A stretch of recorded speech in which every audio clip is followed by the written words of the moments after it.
Where? Who? You were where? With who?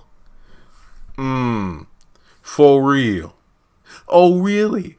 That's how you feel? Asking all them questions. Asking all them questions. Why you asking all them questions? Making statements? Assuming? Hello, Ruthless fans. We are here to talk about, well, season 2 in general and the fact that too many people in the compound are asking all them questions. Look, I would have used clips from the video, but I didn't know if I would be strict with copyright strikes, so I just did a weak parody of the song. So thank you for enduring the singing. But go ahead and thumbs up the video. Hit that subscribe button. Seriously, if you are a person who visits the channel on a regular basis, watches my content, thanks so much. But please hit subscribe to help increase the percentage of watch time on the channel. Also, hit the bell notification icon and select all. That way you don't miss out whenever I post new content. And follow me on social media. Links are in the description box below. Now, I don't know if I should say that it's bad writing, but it just seems rather on the nose that a lot of the characters who have always been rather calm, cool, and collected, keeping things close to the chest, being strategic, they're just doing things that I feel are relatively well out of character. Like, for example, sometimes they're sly about it, but then other times it's like this reminds me of the haves and the have-nots. What have I always said about that show? You could tell who was about to be written off or at the most extreme killed off of the show based on them doing something extremely out of character, especially when it's so stupid. Maggie Day, Warlock are two prime examples of characters who are drastically different, but at the core, they were both calm, cool, collected.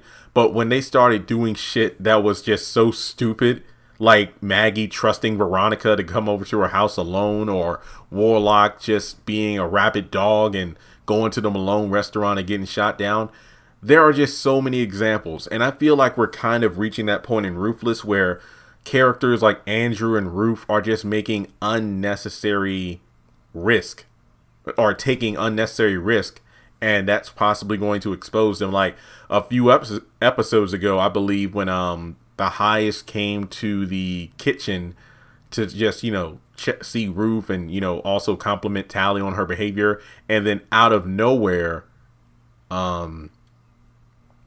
if I'm not mistaken, I think Tally just off the riff, she asked about where's Andrew, and Ruth was like, "But I told you not to do that." Basically raising suspicion. This is when Tally just started to go rogue and make dumb decisions. I mean, look at the situation she's currently in with Yancey. But then you also have, Ruth was a bit sly. I mean, she was already playing too close to the fire enough in this week's episode. Following River's advice whenever the highest gets a temper tantrum and tells her to leave, just don't leave, take care of him because he's just like a sick child.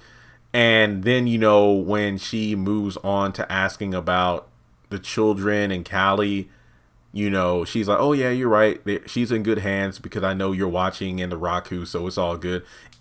She kind of was slipping there. I'm like, okay, Ruth, don't ask too many questions about that. Just keep it cool. Just make sure you know what you're doing is, you just gave him a bath. He wants you to do his nails. Just keep him pleased.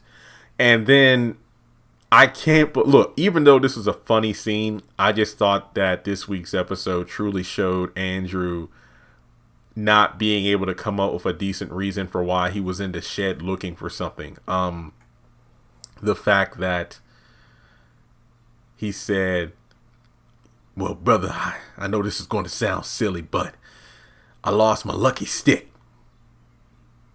Well, let me help you find it. No, you're too busy. No, hey, boy, come here, William. Tell him what you lost. Yeah, it's a stick. It's about this big, like a wishbone. It was in one of the sheds I lost it at.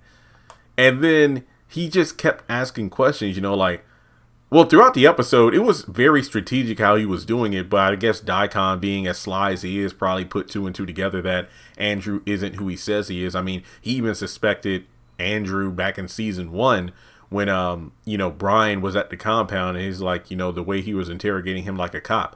So I feel like there are just situations where Andrew isn't able to keep up that calm, cool, collected demeanor because, he knew he might get caught when he was checking that shed, so to actually not have a valid excuse or reason just felt a bit out of character. It seems like this was done just for the sake of moving the story forward, but I just don't like when they do it with characters who have consistently been able to think on their feet in a believable fashion. And yes, I know Daikon is suspicious and jealous by nature, but Andrew's always been able to come up with something at least somewhat believable. But a lucky stick, and then the fact that Daikon was quote unquote going along with it, I feel like Daikon was just playing the game in order to see how deep of a hole Andrew will be able to bury. Kind of like, oh yeah, if you could see what he did to those bodies, we'll have a, burial dug up for him. It's like, oh, you want me to handle that? No, I'll get some of the boys to do it, because of course Andrew knows if he's able to bury the bodies and he knows the highest did it because Daikon literally said he was the one that beat him with the bats,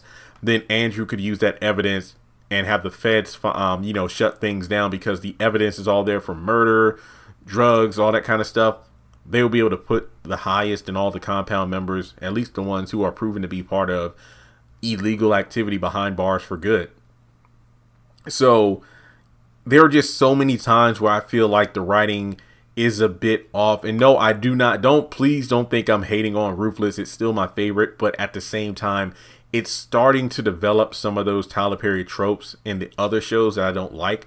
Like if you watch my episode review, I talked about how, season 2 is kind of falling into the back half of season 1 trap where we're just getting the same repetitive scenes with characters like Rivers checking in on Ruth to tell her how to manipulate the highest. And then you got the group of girls in the yellow trailer, like Lacey, Paula, and Zane going on about how they're going to escape and how, they need to get out of there soon. And it's just the same thing over and over again. So now you have these characters who have usually been intelligent making these unnecessary decisions that could lead to them getting caught, killed, or, just ruin everything. So that's just something I hope doesn't continue throughout the series, but we'll just have to wait and see.